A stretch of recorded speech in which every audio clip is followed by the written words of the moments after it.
Hello friends, कैसे हैं आप सब। आप सभी का आपके अपने YouTube channel sociology with Sangeeta में मैं संगीता स्वागत करती हूं। और इस चैनल के माध्यम से हम लोग सोशियोलॉजी के कम्पिटिटिव एग्ज़ाम के प्रिपरेशन करते हैं, जिसके अंतर्गत आपको मॉर्निंग के क्लास में कवर करवाया जा रहा है झारखंड माध्यमिक आचार्य के सोशियोलॉजी के सिलेबस को, जहां पे हम लोग unit wise topic wise sociology के सिलेबस को कवर कर रहे हैं। और रात के 8 बजे कवर कर रहे बीपीएससी टीआरई 4.0 के सोशियोलॉजी के सिलेबस को, जिसका कि एग्ज़ाम का डेट है वो आपका दिसंबर में अनाउंस हो चुका है। अभी नोटिफिकेशन आया नहीं है, लेकिन जो एग्ज़ाम डेट है वो बोला जा रहा है कि दिसंबर में इसका कंडक्ट करवाया जाएगा। बात की जाए झारखंड माध्यमिक आचार्य की, तो इसका भी एग्ज़ाम आपको नवंबर लास्ट वीक या फिर दिसंबर के फर्स्ट वीक तक आपको ज़रूर देखने को मिलेगा। तो आपके पास समय बहुत कम है, लेकिन आपको सिलेबस जो है इसमें बहुत सारे सिलेबस दिए गए, क्योंकि टोटल 67 यूनिट दिए गए। तो आपको जो तैयारी है वो अपनी बेहतर से बेहतर बनानी पड़ेगी। आज का जो हमारा क्लास है इसके अंतर्गत हम लोग प्रत्यक्षवाद यानी पॉजिटिविज्म, जो अगस्त कॉम्ट का यूनिट 8 में दिया गया है टॉपिक, हम लोग थ्योरी क्लास को कवर किए थे। जो पेड ग्रुप का स्टूडेंट है उनको कंप्लीट थ्योरी में प्रोवाइड कर चुकी हूँ। तो उसी से रिलेटेड हम लोग आज एमसीक्यू करेंगे और देखेंगे कि इस टॉपिक से रिलेटेड किस प्रकार के क्वेश्चन जो है वो पूछे जा सकते हैं। और इसका जो टेस्ट है वो मैं आज टेलीग्राम रात के 9 बजे आप लोगों को लूँगी। तो वैसे स्टूडेंट जो पेड ग्रुप से जुड़े हुए हैं वो इस टॉपिक को अच्छे प्रकार से ज़रूर कवर कर लीजिए। और साथ ही साथ वैसे स्टूडेंट जो पेड ग्रुप से जुड़ना चाहते हैं तो इस नंबर पे कांटेक्ट करके आप पेड क्लास से ज्वाइन हो सकते हैं। पेड क्लास में आप लोगों को आज टोटल जो 67 यूनिट है वो मिल जाएगा। कंप्लीट सिलेबस आप लोगों को मैं प्रोवाइड कर दूंगी, कंप्लीट आपको टॉपिक मिल जाएगा थ्योरी नोट्स के साथ। साथ ही साथ आपको एक्स्ट्रा मटेरियल भी प्रोवाइड किया जाएगा, जो कि आपके एग्ज़ाम के पॉइंट ऑफ व्यू से हेल्पफुल हो।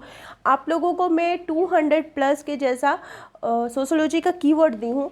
और जैसे ही आज सिलेबस को मैं ग्रुप में सेंड कर दूँगी, पूरा जो आपका कंप्लीट 67 यूनिट है उसको जैसे ही मैं एक कंप्लीट पीडीएफ बना के सेंड कर दूँगी, उसके बाद कल से हम लोग का जो टारगेट रहेगा वो प्रीवियस ईयर के क्वेश्चन से कीवर्ड का रहेगा कि जितना ज़्यादा से ज़्यादा हो सके हम लोग कीवर्ड को एटलीस्ट 500 कीवर्ड तो हम लोग अपना प्रिपेयर रखेंगे ही, ताकि उससे क्वेश्चन आए तो वो क्वेश्चन हमारे हाथ से नहीं जाए। साथ ही साथ आप लोगों को जो टॉपिक में करवाऊंगी, जो एमसीक्यू करवाऊंगी, उसका टेस्ट भी आपको टेलीग्राम में देखने को मिल जाएगा। तो इससे क्या होगा कि आपका थ्योरी भी कंप्लीट होते जाएगा और टेलीग्राम पे आप क्वेश्चन का प्रैक्टिस करेंगे, तो आपका पूरा जो ओवरऑल थ्योरी प्लस एमसीक्यू है वो अच्छे प्रकार से कवर हो जाएगा। तो पेड ग्रुप से ज्वाइन होने के लिए जो कॉन्टैक्ट नंबर आपको दिख रहा है, आप इस पर कॉल करके या व्हाट्सएप मैसेज करके नोट्स को परचेज कर सकते हैं, पेड ग्रुप से ज्वाइन हो सकते हैं। तो चलिए आज के क्लास को हम लोग स्टार्ट करते हैं। आज का जो हमारा टॉपिक है वो है प्रत्यक्षवाद यानी अगस्त कॉम। साथ ही साथ आप लोगों को मैं एक और इन्फॉर्मेशन देना चाहती हूँ कि वैसे स्टूडेंट जो इस यूट्यूब चैनल से नए जुड़ रहे हैं उनको मैं बोलूँगी कि चैनल को सब्सक्राइब करके बेल आइकन को ऑन कर लीजिए। इससे क्या होगा कि क्लास जैसे ही अपलोड होगा तो उसका नोटिफिकेशन आप तक पहुँच जाएगा और आप लोग उस क्लास को अच्छे प्रकार से दे सकिएगा। और आज ही मैं आप लोगों को झारखंड के अंतर्गत जो 17 साल के बाद आपको Jharkhand eligibility test assistant professor बनने के लिए आपको एक क्वालिफाइंग एग्जाम पास करना होगा, उसका मैं सोशियोलॉजी का कंप्लीट सिलेबस आप लोगों के पास लेकर आऊँगी।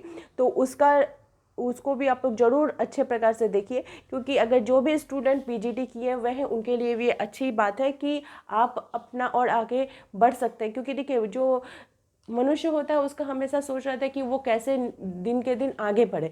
तो आप अभी पीजीटी की तैयारी कर रहे हैं, टीचर की तैयारी कर रहे हैं, अच्छी बात है, लेकिन इन फ्यूचर तो आपको असिस्टेंट प्रोफेसर बनना है, फिर प्रोफेसर बनना है। तो उसके लिए जो एकदम बेसिक क्राइटेरिया है जेट, उसको भी आपको पास करना ज़रूरी है, तो उसकी तैयारी भी ज़रूर कीजिए। तो चलिए आज के क्लास को हम लोग स्टार्ट करते हैं। देखिए, क्वेश्चन को स्टार्ट करने से पहले हम लोग समझते हैं कि अगस्त कॉम्ट का जो पॉजिटिविज्म है, प्रत्यक्षवाद है, वो आखिर है क्या। तो अगस्त कॉम्ट जी जो है वो प्रत्यक्षवाद के जन्मदाता है और उनका मानना था कि जो प्रत्यक्षवाद है वो वैज्ञानिक आधार है। उसका आधार क्या है, मैं उन्होंने माना वैज्ञानिक। उनके अनुसार जो समग्र ब्रह्मांड है, पूरा टोटल यूनिवर्स है, उसके अंतर्गत जो प्राकृतिक नियम है वो अनचेंजेबल होते हैं, मतलब उसमें किसी प्रकार का हमें परिवर्तन देखने को नहीं मिलता है, वो व्यवस्थित होते हैं और निर्देशित होते हैं। ठीक है, ब्रह्मांड का जो नियम है। तो उसी प्रकार से उन्होंने विज्ञान की विधियों को भी बोला कि इसके अंतर्गत चेंज हमें देखने को नहीं मिलता है। ठीक है, उसमें कोई भी किसी भी प्रकार का परिवर्तन देखने को नहीं मिलता है। तो अगस्त कॉम्ट का जो अपना मानना था, उनका जो परिप्रेक्ष्य था, वो प्रत्यक्षवाद के दृष्टिकोण के आधार पर ही था। ठीक है, तो आज का जो हमारा पहला क्वेश्चन है, क्वेश्चन नंबर 1 पूछा जा रहा है कि अगस्त कॉम्ट के अनुसार प्रत्यक्षवाद का वास्तविक अर्थ क्या है। प्रत्यक्षवाद वो किसको कहते हैं? तो जैसा कि मैंने आप लोगों को बताया, वो किनको कहते हैं, किसको कहते हैं? वैज्ञानिक दृष्टिकोण को। किसको कहते हैं? वैज्ञानिक दृष्टिकोण को वास्तविक अर्थ बताते हैं। नेक्स्ट क्वेश्चन है, यहाँ पे हम लोग टोटल 55 क्वेश्चंस को कवर करेंगे। क्वेश्चन पूछा जा रहा है कि प्रत्यक्षवाद किस प्रकार की कार्य पद्धति पर आधारित होता है। आपके ऑप्शन है तर्क और विश्वास, निरीक्षण, परीक्षण, प्रयोग और वर्गीकरण, नीति और धर्म, मिथक और प्रतीक। तो प्रत्यक्षवाद जो है वो कौन सा कार्य पद्धति पर वो करता है? तो ये आपका हो जाएगा निरीक्षण, परीक्षण, प्रयोग और वर्गीकरण। अगस्त कॉम्ट जी का मानना था कि हमारा अनुभव जो है, अनुभव के आधार पर, निरीक्षण के आधार पर, प्रयोग तथा वर्गीकरण के आधार पर जो कार्य प्रणाली है उसका हम व्यवस्थित अध्ययन कर सकते हैं। ठीक है, और उसी प्रकार से समाज भी क्या है, तो वो भी एक प्रकृति का अंग है, तो उसका भी अध्ययन करने के लिए हमको निरीक्षण, परीक्षण, प्रयोग और वर्गीकरण का यूज करना चाहिए। क्वेश्चन नंबर 3 पूछा जा रहा है कि प्रत्यक्षवाद के जन्मदाता कौन है? कौन किसको हम कहेंगे? तो जैसा कि हम लोगों ने देखा कि कौन हो जाएंगे, अगस्त कॉम्ट। यहाँ पे आपके 4 ऑप्शन आपको दिए गए हैं, Herbert Spencer, ML Durkheim, Auguste Comte और मैक्स वेबर। तो राइट आंसर क्या हो जाएगा? Auguste Comte.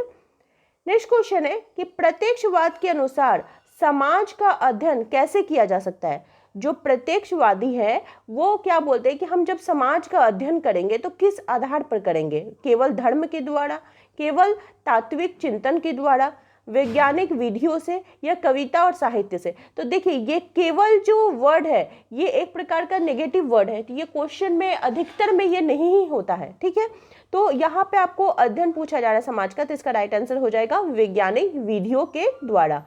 नेक्स्ट क्वेश्चन है, क्वेश्चन नंबर 5 पूछा जा रहा है कि अगस्त कॉम्ट की दृष्टि में समाज किसका अंग है? अगस्त कॉम्ट के नजरिए से समाज किसका अंग है? ईश्वर का, मानव कल्पना का, प्रकृति का या आत्मा का? तो इसका राइट आंसर हो जाएगा प्रकृति का अंग है। किसका अंग है? प्रकृति का। क्वेश्चन नंबर 6 पूछा जा रहा है कि प्रत्यक्षवाद के अनुसार प्राकृतिक घटनाएं किस पर आधारित होती हैं? आकस्मिकता पर, ईश्वरीय इच्छा पर, निश्चित नियमों पर या भाग्य पर? जो प्राकृतिक घटनाएं होती हैं वो किस पर? तो जैसे यूनिवर्स में भी क्या है कि हर चीज निश्चित होता है, तो उसी प्रकार से प्राकृतिक घटनाएं भी क्या बोल रहा है कि इस निश्चित नियमों पर आधारित होती है। क्वेश्चन नंबर 7 पूछा जा रहा है कि कॉम्ट ने कौन सी बात मानी कि सामाजिक घटनाएं भी वैज्ञानिक समझी जा सकती हैं? कौन सा बात उन्होंने माना? कि वे आध्यात्मिक है, वे धार्मिक है, वे कुछ नियमों के अनुसार घटती है, कि वे अनियंत्रित है? तो उन्होंने क्या माना कि जो प्राकृतिक घटनाएं हैं, जैसे यूनिवर्स में क्या होता है, अनचेंजेबल हम लोगों को प्राकृतिक नियम देखने को मिलते हैं। ठीक है, तो उसी प्रकार से जो सामाजिक घटनाएं भी हैं वो भी कुछ नियमों के अनुसार घटित होती है। नेक्स्ट क्वेश्चन है, क्वेश्चन नंबर 8 पूछा जा रहा है कि प्रत्यक्षवादी दृष्टिकोण किसे अस्वीकार करते हैं? जो प्रत्यक्षवादी होते हैं, जो पॉजिटिविज्म, जो सोशोलॉजिस्ट होते हैं या दृष्टिकोण रखने वाले होते हैं, वो किसको मतलब अस्वीकार करते हैं? विज्ञान को, धर्म और तात्विकता को, प्रयोग और निरीक्षण को या फिर वर्गीकरण को? तो देखिए, प्रत्यक्षवादी क्या करते हैं, वो वैज्ञानिक आधार पर हर चीज़ों को मानने का प्रयास करते हैं। ठीक है, तो वो किसको? धर्म को और तात्विकता को क्या करते हैं? अस्वीकार करते हैं। लेकिन वो विज्ञान को, प्रयोग को, निरीक्षण को, वर्गीकरण को, ये सभी को स्वीकार करते हैं। नेक्स्ट क्वेश्चन है, डॉक्टर ब्रिजेश ने संख्या खाकर मरने के उदाहरण से क्या स्पष्ट किया? क्या बोला जा रहा है? डॉक्टर ब्रिजेश ने संख्या खाकर मरने के उदाहरण को क्या स्पष्ट किया है? मृत्यु का धार्मिक महत्व, प्रत्यक्षवाद की व्याख्या की भिन्नता, सामाजिक मृत्यु का अर्थ या मृत्यु पर कर्मवाद। तो देखिए प्रत्यक्षवाद क्या है, प्रत्यक्षवाद एक महत्वपूर्ण विशेषता यह रखता है कि यह धार्मिक और तात्विक विचारों से यह दूर रखने का प्रयत्न करता है।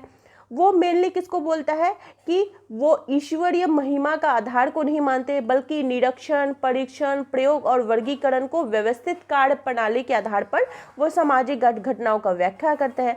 तो इसके लिए जो प्रत्यक्षवाद है, इसको अगर हमको स्पष्ट रूप से अच्छे प्रकार से समझना होगा तो डॉक्टर ब्रिजेश है, उन्होंने क्या लिखा है कि यदि कोई व्यक्ति संख्या खाकर मर जाता है तो इस घटना की व्याख्या धर्मवादी, तत्व ज्ञानी और वैज्ञानिक या प्रत्यक्षवादी तीनों ही अलग अलग ढंग से करेंगे, क्योंकि इन सब का भी दृष्टिकोण क्या अलग है। जो प्रत्यक्षवादी होंगे वो अपना अलग दृष्टिकोण रखेंगे, धर्मवादी अलग रखेंगे, तत्व विज्ञानी अलग रखेंगे, ठीक है। जो धर्मवादी है वो क्या बोलेंगे कि ये जो व्यक्ति है, ये जो संख्या का कर मरा है, वो जो जरूर भगवान का ही विधान होगा, उनका ही मानना होगा, इसलिए वो मरा है, ये ईश्वर की इच्छा होगी। लेकिन वही जो तत्व विज्ञानी है वो क्या कहेगा कि हो सकता है वो जिससे परिवार के सदस्य से वो उसका अलगाव हो गया होगा, या फिर जिससे वो मिलना चाहता है वो उसको मिला नहीं होगा, उसे जो एक उसके दूरी हो गया है, इसके कारण वो ऐसी मृत्यु के लिए मतलब प्रयास किया है और उसने मृत्यु को किया है, ठीक है। वो जो समाज से, परिवार से अलगाव महसूस कर रहा है, जो उसका प्रियजन है वो उसको प्राप्त नहीं हुआ है, तो जिसके कारण वो अपना मृत्यु को प्राप्त किया। लेकिन वही जो प्रत्यक्षवादी है वो क्या बोलेंगे कि उनका मानना है कि वो ये ऊपर के दोनों मतों से उनका अलग रहेगा।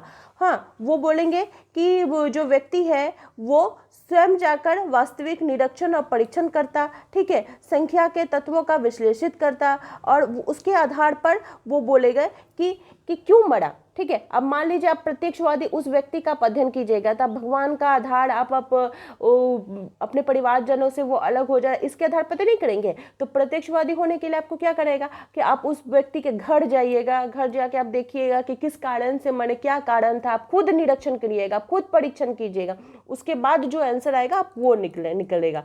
तो यही उनको बोला जाता है। तो इसका राइट आंसर क्या हो जाएगा कि प्रत्यक्षवाद की व्याख्या जो होती है वो भिन्न रहेगी। क्या होगी? भिन्न रहेगी। नेक्स्ट क्वेश्चन है, क्वेश्चन नंबर 10 पूछा जा रहा है कि प्रत्यक्षवाद में किस तत्व को कोई स्थान नहीं दिया गया है? निरीक्षण को, वर्गीकरण को, प्रयोग को या कल्पना को? तो देखिए कल्पना को कोई आधार नहीं दिया है कि आप अपना मनगढ़ंत अपना मन में सोच लिए कि ऐसा हुआ होगा, वैसा हुआ होगा, ये चीज को वो नहीं मानते हैं, ठीक है। कल्पना को क्या बोला जा रहा है कि कोई भी महत्व नहीं दिया जाता है। नेक्स्ट है क्वेश्चन नंबर 11 पूछा जा रहा है कि तथ्य का अर्थ प्रत्यक्षवाद में क्या है? फैक्ट्स। फैक्ट्स का अर्थ क्या है? ईश्वर की लीला, अनुभव सिद्ध सत्य, अध्यात्म या मिथक। तो तथ्य, मान लीजिए कि जैसे डॉक्टर ब्रिजेश ने वो व्यक्ति का उदाहरण दिया कि उसने कुछ खाकर अपना मृत्यु को प्राप्त किया, मृत्यु हो गया, आत्महत्या कर लिया, तो उसको जानने के लिए जो प्रत्यक्षवादी क्या करेंगे, उस जगह पे पहुंचेंगे, फैक्ट्स को कलेक्ट करेंगे, यानी ये क्या हो जाएगा? अनुभव सिद्ध तथ्य हो जाएगा। क्या हो जाएगा? अनुभव सिद्ध तथ्य। क्वेश्चन नंबर 12 पूछा जा रहा है कि प्रत्यक्षवाद के अनुसार ज्ञान प्राप्त करने का सर्वोत्तम मार्ग क्या है? ठीक है, जो प्रत्यक्षवादी होते हैं वो क्या बोलते हैं कि हम कैसे ज्ञान प्राप्त कर सकते हैं? तात्विक विवेचन से, धार्मिक ग्रंथ से, या वैज्ञानिक पद्धति से, या सामाजिक परंपरा से? तो वो किसको मानेंगे? वैज्ञानिक पद्धति के द्वारा हम ज्ञान को प्राप्त कर सकते हैं और यही सर्वोत्तम मार्ग है, जो पॉजिटिविज्म होते हैं, ठीक है। नेक्स्ट क्वेश्चन है कि प्रत्यक्षवाद किस सिद्धांत को मुख्य रूप से नकारता है, किसको नहीं मानता है? अनुभव को, धर्मवाद को, तर्क को या प्रमाण को? किसको वो स्वीकार नहीं करता है? तो देखिए धार्मिक, इससे रिलेटेड वो बात को स्वीकार नहीं करते, बल्कि अपना अनुभव, तर्क, प्रमाण, ये सभी चीज़ों को उसको चाहिए होता है, ठीक है। क्वेश्चन नंबर 14 पूछा जा रहा है कि 3 अवस्थाओं का नियम, लॉ ऑफ 3 स्टेज, किनका दिया हुआ है? तो ये किनका दिया हुआ है? अगस्त कॉम्ट का, ठीक है। किनका थ्योरी है? अगस्त कॉम्ट जी की थ्योरी है। Law of 3 stage August Comte ji की थ्योरी है। हमेशा याद रखिएगा, उन्होंने अपना सिद्धांत को दिया था कि कैसे सिद्धांत इसके अंतर्गत कार्य करता है। इसका जो कंप्लीट नोट्स है मैं आप लोगों को प्रोवाइड कर चुकी हूँ, ठीक है। नेक्स्ट क्वेश्चन है कि निम्न में से कौन सा प्रत्यक्षवाद का अंग नहीं है। किसको हम प्रत्यक्षवाद का अंग नहीं मानेंगे? निरीक्षण को, भावना को, प्रयोग को या परीक्षण को? तो इसका राइट आंसर जो होगा भावना को। भावना प्रत्यक्षवाद में नहीं आएगा, ठीक है। ये मनुष्य का एक फीलिंग होता है, वो नहीं आएगा। क्वेश्चन नंबर 16 पूछा जा रहा है कि प्रत्यक्षवाद के अनुसार समाज में घटने वाली घटनाएं कैसी होती हैं। जो प्रत्यक्षवादी होते हैं वो क्या बोलते हैं कि समाज के अंतर्गत जो घटनाएं घटित हो रही है वो मनमानी हो रही है, कि नियमबद्ध तरीके से हो रही हैं, कि चमत्कारी हो रही है, कि तात्विक हो रही है। तो उनका क्या मानना है कि समाज के अंतर्गत जो भी घटनाएं घटित हो रही हैं वो नियमबद्ध तरीके से हो रही है, यानी ऑप्शन नंबर आपका बी राइट हो जाएगा। क्वेश्चन नंबर 17 है कि कॉम्ट के अनुसार सामाजिक घटनाओं को किसके अंतर्गत समझा जा सकता है। जो अगस्त कॉम्ट है वो सामाजिक घटनाओं को किसके अंतर्गत मानते हैं? सामाजिक नियमों को, ईश्वरीय आदेशों को, दार्शनिक सिद्धांतों को या काव्यात्मक शैली को? किसको मानते हैं? तो सामाजिक नियमों को। अब मान लीजिए जब तक आप लोगों को प्रत्यक्षवाद का थ्योरी पता नहीं होगा, उसका कॉन्सेप्ट नहीं पता होगा, तो आप इस तरह क्वेश्चन कर लगा सकते हैं। जब तक आप कॉन्सेप्ट को क्लियर नहीं कीजिएगा क्वेश्चन का आंसर नहीं लगा सकेगा। पहले कॉन्सेप्ट को क्लियर कर लीजिए कि क्या बोला चाह रहा है, वो शब्द का अर्थ क्या है। अर्थ जब आप समझ लीजिएगा तो क्वेश्चन अगर आपको थोड़ा बाहर भी से भी पूछ दे, घुमा कर भी पूछ दे, तो उसका राइट आंसर आप जरूर लगा सकते हैं। नेक्स्ट क्वेश्चन है, क्वेश्चन नंबर 18 पूछा जा रहा है कि प्रत्यक्षवाद का दूसरा प्रमुख आधार क्या है। प्रत्यक्षवाद का दूसरा प्रमुख आधार क्या है? विज्ञान से दूरी, कल्पना पर आधारित विश्लेषण, तात्विक विश्लेषण, धर्म और तात्विकता से दूरी। तो प्रत्यक्षवाद का जो दूसरा प्रमुख आधार है वो क्या हो जाएगा आपका? धर्म और तात्विकता से दूरी, ठीक है। वो विज्ञान से दूरी को नहीं बताते हैं, किससे? धर्म और तात्विकता से दूरी को बताते हैं। नेक्स्ट क्वेश्चन है कि प्रत्यक्षवाद किस पर विश्वास नहीं करता है। जो पॉजिटिविज्म है वो किस पर विश्वास नहीं करता है? अनुभव पर, ईश्वरीय महिमा पर, परीक्षण पर, वर्गीकरण पर, ठीक है। तो वो किस पर विश्वास नहीं करते? ईश्वरीय महिमा पर। नेक्स्ट क्वेश्चन है, क्वेश्चन नंबर 20 पूछा जा रहा है कि प्रत्यक्षवाद का मुख्य उद्देश्य क्या है। जो पॉजिटिविज्म होते हैं वो किसका मुख्य उद्देश्य क्या है? धार्मिक समाज का निर्माण, वैज्ञानिक समाज की व्याख्या, तात्विक विश्लेषण या कल्पनाशीलता को बढ़ाना। तो वो उनका जो मुख्य उद्देश्य क्या है? वैज्ञानिक समाज की व्याख्या। नेक्स्ट क्वेश्चन है कि पॉजिटिव फिलॉसफी किसकी रचना है। कौन सा? Positive philosophy. यहाँ पे आपके 4 ऑप्शन है, Karl Marx, max weber, Auguste Comte या स्पेंसर। तो पॉजिटिव फिलॉसफी किनकी रचना है? अगस्त कॉम्ट की रचना है, जिसके अंतर्गत उन्होंने प्रत्यक्षवाद के सिद्धांत को दिया था, ठीक है। और आज का आप लोगों का होमवर्क रहा, मुझे कमेंट करके आप लोग बताइए कि पॉजिटिव फिलॉसफी का रचनाकाल क्या है, ठीक है। ये मुझे होमवर्क में आप लोग बताइए कमेंट करके, और सबको ही बताइए। जरूरी नहीं है कि सिर्फ एक ही 2 का आंसर आया, आप लोग सबको इसका आंसर दीजिए। नेक्स्ट क्वेश्चन है कि प्रत्यक्षवाद को अंग्रेजी में क्या बोला जाता है। इसको इंग्लिश में क्या बोला जाता है? बार बार मैं आप लोगों को बताएं, इसका इंग्लिश में हम लोग क्या बोलते हैं? पॉजिटिविज्म बोलते हैं, ठीक है। क्या बोलते हैं? पॉजिटिविज्म। नेक्स्ट क्वेश्चन है कि अगस्त कॉम्ट के अनुसार वैज्ञानिक अध्ययन में प्राथमिकता किसे दी जानी चाहिए। जब हम वैज्ञानिक अध्ययन कर रहे हैं तो किसको प्राथमिकता देंगे? विश्वास को, नियमों को, कल्पना को या भावनाओं को? तो इसका राइट आंसर हो जाएगा नियमों को, ठीक है। एक नियमबद्ध तरीके से हम किसी चीज का अध्ययन करते हैं। नेक्स्ट क्वेश्चन है कि प्रत्यक्षवाद में सत्य की पुष्टि किसके माध्यम से होती है, ठीक है। जो सत्य का हम खोज कर रहे हैं, सत्य की पुष्टि कर रहे हैं, तो किसके माध्यम से? धर्म के माध्यम से, सामाजिक अनुमोदन से, परीक्षण और प्रयोग से या विचारधारा से? तो मान लीजिए हमको सत्य का पुष्टि करना है, सत्य का खोज करना है, तो हम परीक्षण करेंगे, हम उस जगह पर जाएंगे, परीक्षण करेंगे, प्रयोग करेंगे, तभी तो हमको रिजल्ट निकलेगा। नेक्स्ट क्वेश्चन है, क्वेश्चन नंबर 25 पूछा जा रहा है कि अगस्त कॉम्ट का प्रत्यक्षवाद किस अनुशासन को सामाजिक विज्ञान बनाने की दिशा में एक प्रयास है। किसको? दर्शन को, विज्ञान को, राजनीति को या साहित्य को? तो इसका राइट आंसर क्या है? वो वैज्ञानिक, विज्ञान को जोड़ देते हैं। नेक्स्ट क्वेश्चन यहाँ पे पूछा जा रहा है कि कथन है और कारण है। तो पहले कथन को हम लोग देखते हैं कि प्रत्यक्षवाद अनुभव और निरीक्षण पर आधारित होता है। कारण इसका बोल रहा है कि यह तात्विक विचारों को मुख्य मानता है। किसको मानता है? तात्विक विचारों को मुख्य मानता है। तो इसका राइट आंसर क्या हो जाएगा, आप लोग बताइए। तो इसका राइट आंसर आपका हो जाएगा कि यह अनुभव और निरीक्षण पर तो आधारित होता है, लेकिन ये तात्विक विचारों को मुख्य मानता है, ये नहीं बोला जा रहा है। ये क्या बोल रहा है कि निश्चित नियमों के द्वारा ये बंधे होते हैं, जिस प्रकार से जो पर्यावरण है, हमारा यूनिवर्स है, निश्चित नियमों से बंधा हुआ है, उसके आधार पर बंधे हुए होते हैं। क्वेश्चन नंबर 27 पूछा जा रहा है कि प्रत्यक्षवाद कल्पना पर आधारित होता है, इसमें ईश्वर की महिमा को प्राथमिकता दी जाती है।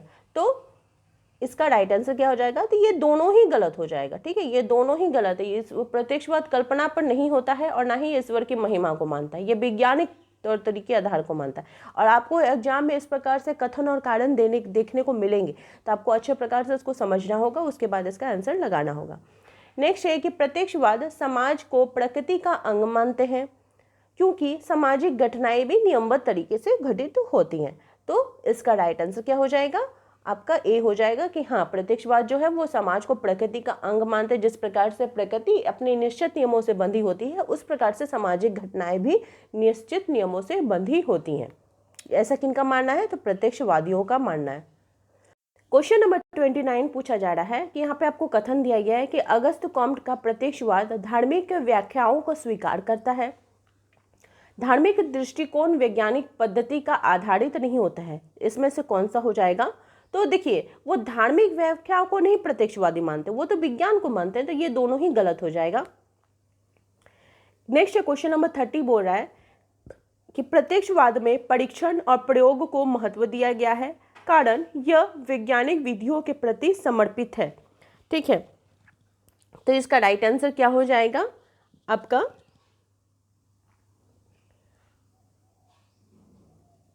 प्रत्यक्षवाद जो है परीक्षण और प्रयोग को महत्व देता है और वह वैज्ञानिक विधियों के प्रति समर्पित है, यानी ऑप्शन नंबर आपका ए जो है सही हो जाएगा कि हाँ, कथन ये है और इसका कारण ये है। ठीक है, ये सही बैठ रहा है।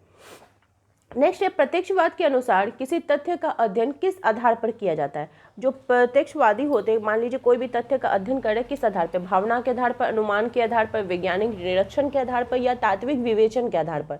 तो किसके आधार पर करते हैं? वैज्ञानिक निरीक्षण के आधार पर। नेक्स्ट है, प्रत्यक्षवादी दृष्टिकोण किसे सट्टेबाजी के समान मानता है? जो प्रत्यक्षवादी दृष्टिकोण होता है वो किसको सट्टेबाजी के समान मानता है? तो धार्मिक विश्वास को, किसको? धार्मिक विश्वास को सट्टेबाजी के समान मानता है। नेक्स्ट है, अगस्त कॉम्ट के अनुसार मृत्यु की व्याख्या एक वैज्ञानिक किस प्रकार करेगा? मान लीजिए कोई मृत्यु की व्याख्या करना है, जो डॉक्टर ब्रिजेश का आप यहाँ पे उदाहरण देख सकते हैं, तो वो कैसे करेगा? ईश्वर की इच्छा मानकर, दार्शनिक तात्विकता से, निरीक्षण और परीक्षण के द्वारा या भावनात्मक दृष्टिकोण से? तो हम लोगों ने डॉक्टर ब्रिजेश की जो उदाहरण को देखा, तो वो कैसे करेगा? निरीक्षण और परीक्षण के माध्यम से। क्वेश्चन नंबर 34 पूछा जा रहा है कि प्रत्यक्षवाद किसके सत्य या असत्य होने का संयोग की बात करता है? जो प्रत्यक्षवादी होते हैं वो किसके सत्य और असत्य की बात करते हैं? तात्विक विचारों के, वैज्ञानिक तत्वों के, अनुभव के या प्रयोग के? तो तात्विक विचारों के सत्य और असत्य होने की बात करते हैं। ठीक है, जो हम लोगों को तात्विक विचार, जो सोशल फैक्ट्स मिलेंगे, जो सोशल फैक्ट्स नहीं, जो हम लोगों को फैक्ट्स मिलेंगे उसके आधार पर। ठीक है, नेक्स्ट क्वेश्चन है कि अगस्त कॉम्ट का प्रत्यक्षवाद किस पर बल देता है? धार्मिक आस्था पर, तात्विक संकल्पना पर, वैज्ञानिक कार्य प्रणाली पर या कल्पना और विचार पर? तो इसका राइट आंसर क्या हो जाएगा? वो किस पर आधारित होता है? वैज्ञानिक कार्य प्रणाली पर। नेक्स्ट क्वेश्चन है कि सामाजिक घटनाएं किसके अनुसार घटित होती है? जो समाज की जो घटनाएं घटित होती हैं वो किसके अनुसार होती है? ईश्वर की इच्छा से, मनुष्य की कल्पना से, प्रकृति के नियम के अनुसार या राजनीतिक निर्णयों के अनुसार? तो जो सामाजिक घटनाएं होती हैं वो प्राकृतिक नियमों के अनुसार होते हैं। किसके अनुसार? प्राकृतिक नियमों के अनुसार। नेक्स्ट क्वेश्चन है कि प्रत्यक्षवाद किसे सामाजिक अध्ययन से बाहर करने की वकालत करता है? कि सामाजिक अध्ययन में आप इसको नहीं रखिए, अनुभव को, धार्मिक और तात्विक विचारों को, तथ्यों को या प्रयोग को? तो वो किसको बात करते हैं? तो धार्मिक और तात्विक विचारों को बाहर रखने की बात करते हैं। नेक्स्ट क्वेश्चन है कि प्रत्यक्षवादी अध्ययन में प्रथम चरण क्या होता है? जब पॉजिटिविज्म अध्ययन किया जाता है उसका प्रथम चरण कौन सा होगा? तो उसका होगा अध्ययन विषय का चयन। हम किसका अध्ययन करें, कौन सा हमारा टॉपिक है, उसको आप पहले सजेस्ट कीजिएगा, चयन कीजिएगा, उसी के बाद आप प्रोसेस को आगे बढ़ाइएगा। तो ये राइट आंसर हो जाएगा। नेक्स्ट क्वेश्चन है कि प्रत्यक्षवादी कार्य प्रणाली में अंतिम चरण कौन सा होता है? जो प्रत्यक्षवादी होते हैं उसका कार्य प्रणाली का अंतिम चरण कौन सा हो जाएगा? तो उसका अंतिम चरण हो जाएगा तथ्यों का वर्गीकरण। आपको जो फैक्ट्स मिले अब उसको आप क्या कर रहे हैं, वर्गीकरण कर रहे हैं। ठीक है, नेक्स्ट क्वेश्चन है, क्वेश्चन नंबर 40 पूछा जा रहा है कि वैज्ञानिक सोच किस प्रकार के विचारों को अस्वीकार करती है। जो वैज्ञानिक सोच होती है वो किस प्रकार के विचारों को अस्वीकार करेगी, प्रमाण आधारित, अनुमान और संयोग पर आधारित, प्रयोग आधारित या तर्कपूर्ण। तो वो क्या हो जाएगा आपका प्रमाण, अनुमान और संयोग। अनुमान नहीं लगाते जो प्रत्यक्षवादी, वो अनुमान नहीं लगाएंगे, ठीक है, उनको प्रमाण चाहिए, प्रयोग करेंगे, तर्क करेंगे, लेकिन वो प्रमाण को नहीं करेंगे। ठीक है, नेक्स्ट क्वेश्चन है, क्वेश्चन नंबर 41 पूछा जा रहा है कि प्रत्यक्षवाद किस विचार प्रणाली के अंतर्गत आता है। तो प्रत्यक्षवाद किसके अंतर्गत आएगा, आपका वैज्ञानिक प्रणाली के अंतर्गत आएगा।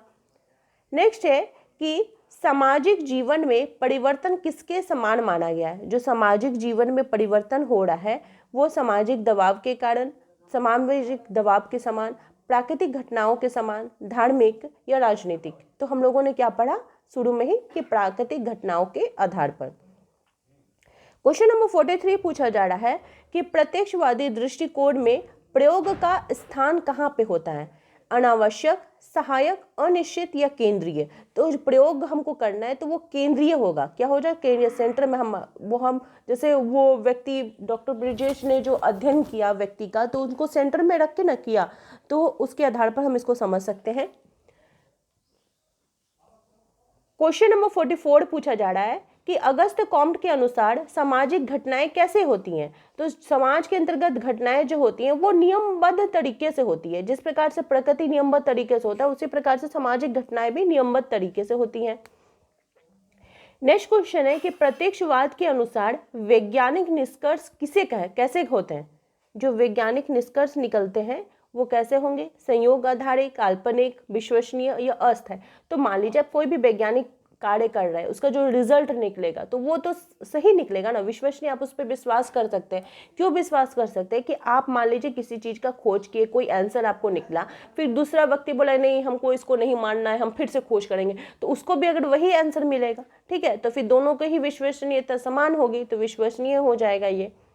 नेक्स्ट क्वेश्चन है, क्वेश्चन नंबर 46 पूछा जा रहा है कि प्रत्यक्षवाद का उद्देश्य क्या है। तो प्रत्यक्षवाद का उद्देश्य क्या है, समाज का वैज्ञानिक अध्ययन करना प्रत्यक्षवाद का उद्देश्य है। नेक्स्ट क्वेश्चन है कि तात्विक व धार्मिक विचारों को प्रत्यक्षवाद क्यों अस्वीकार करता है। वे ऐतिहासिक नहीं होते, वे अटकलों पर आधारित होते, वे समाज से जुड़े नहीं होते, वे आधुनिक नहीं है। तो इसका राइट आंसर क्या हो जाएगा, वे अटकलों पर आधारित होते हैं, इसलिए वे अस्वीकार करते हैं किसको, जो धार्मिक विचार होते हैं उसको। क्योंकि प्रत्यक्षवादी लोग क्या करते हैं, वो वैज्ञानिक अध्ययन करेंगे, विश्लेषण करेंगे, तो उनका रिजल्ट भी क्या होता है, वो सही सटीक बैठता है। नेक्स्ट क्वेश्चन है कि प्रत्यक्षवाद कल्पना को क्या मानते हैं, सहायक तत्व, अनिवार्य तत्व, बाधक तत्व, विश्लेषणात्मक तत्व। तो कल्पना को वो बाधक रूप में मानते हैं कि आप पहले से किसी के बारे में क्या वो व्यक्ति ऐसा होगा कल्पना कर लिए, तो फिर वो तो बाधा उत्पन्न करेगा ना। नेक्स्ट क्वेश्चन है कि सामाजिक अध्ययन को विज्ञान बनाने के लिए क्या आवश्यक है। सामाजिक अध्ययन को जब हम विज्ञान बना रहे हैं उसके लिए क्या आवश्यक है, आध्यात्मिकता, तात्विकता का समावेश, धार्मिकता का प्रोत्साहन, धार्मिक और तात्विक विचारों का निष्कासन। तो इसका राइट आंसर हो जाएगा ऑप्शन नंबर डी, धार्मिक और तात्विक विचारों का निष्कासन। क्वेश्चन नंबर 50 पूछा जा रहा है कि प्रत्यक्षवाद में तथ्य कैसे प्राप्त होते हैं। ठीक है, जो हमको तथ्य मिल रहे हैं, हम खोज कर रहे हैं, कैसे करेंगे, तो हमको निरीक्षण करना होगा, विश्लेषण करना होगा, उसी के आधार पर हमको फैक्ट्स मिलेंगे। नेक्स्ट है, अगस्त कॉम्ट के अनुसार वैज्ञानिक निष्कर्ष किस पर आधारित होता है। जो वैज्ञानिक निष्कर्ष हम लोग कर रहे हैं, खोज कर रहे हैं, वो किस पर आधारित होगा, तो हम अनुभव करेंगे, परीक्षण करेंगे, तो उसी के आधार पर हमको वैज्ञानिक निष्कर्ष जो है वो प्राप्त होगा। नेक्स्ट क्वेश्चन है कि प्रत्यक्षवाद किस तरह के निष्कर्षों को अस्वीकार कर देता है। ठीक है, कौन से निष्कर्षों को वो नहीं मानता है, तो जो कल्पना पर आधारित होती है, यथार्थ को मानेगा, प्रामाणिकता को मानेगा, विश्लेषणात्मक को मानेगा, ये तीनों को मानेगा, लेकिन ये काल्पनिक को ये नहीं मानेगा। ठीक है, इसको अस्वीकार करेगा। नेक्स्ट क्वेश्चन है कि प्रत्यक्षवादी पद्धति के अंतर्गत तथ्यों का वर्गीकरण किस आधार पर होता है। जो प्रत्यक्षवादी हमको तथ्य करना है, तथ्यों का वर्गीकरण करना है, तो हम कैसे करेंगे, तो उसका विश्लेषणात्मक विशेषताओं के आधार पर करेंगे।